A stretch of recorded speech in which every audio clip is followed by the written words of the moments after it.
Seneca Doe. The Jane Seneca Doe case is sometimes referred to as the Grundy County Jane Doe.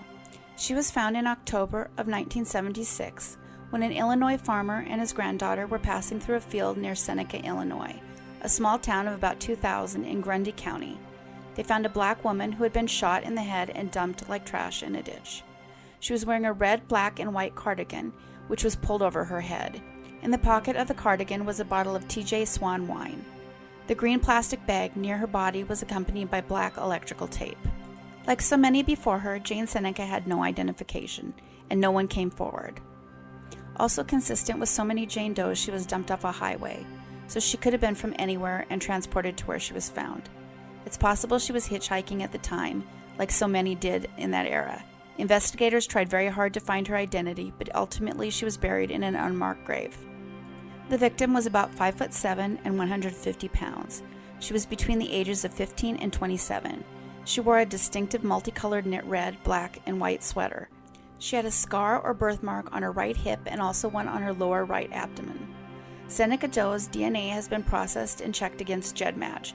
So far, however, out of the pool of GEDmatch users, the closest match is distant, and none of those relatives had any idea who she may have been. It's always possible she was adopted, and perhaps a biological family never knew of her birth. Sadly, though, for now, her DNA is a dead end. However, new people upload to GEDmatch daily, so that may change in the future. Her approximate birth years spanned between 1948 and 1960. It appears her parents were possibly from Selma, Alabama, as well as one set of her grandparents. It's likely one of her grandparents had the surname of Calhoun, and a great-grandparent's surname may have been Harris. There are quite a few matches to her DNA residing in Dallas as well as Wilcox counties in Alabama, and a number were also located in Ohio. She has gone unidentified for 45 years. If you have any idea who she may be, please call the number on your screen. The Carson County Jane Doe. On April 20th, 1978, the body of an unidentified female was found buried underneath a commercial flower bed in South Wilmington Avenue in Carson, California.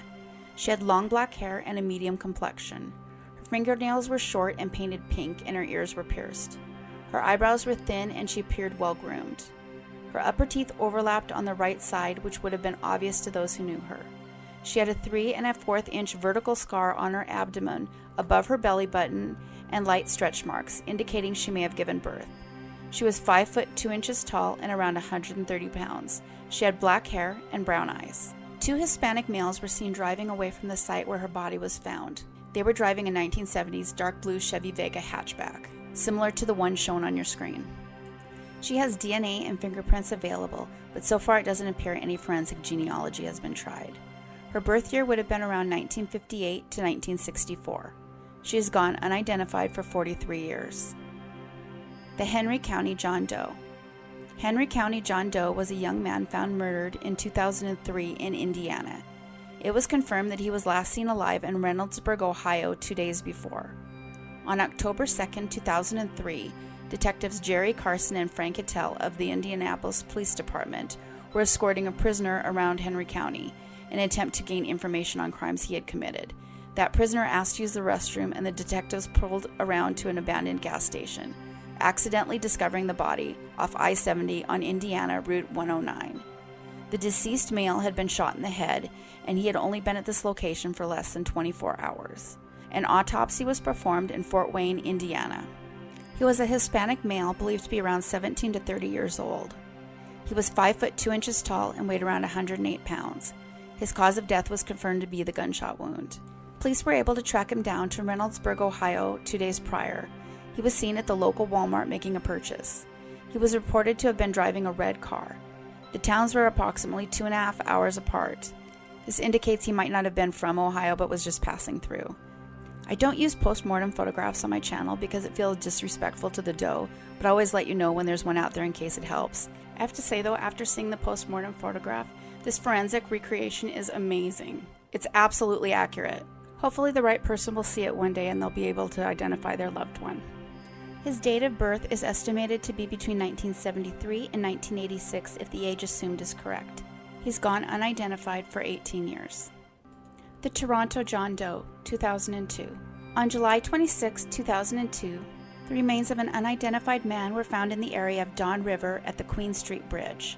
The man is described as being between 30 and 40 years old, standing around 5'5", weighing 217 pounds with long black hair and a slight mustache.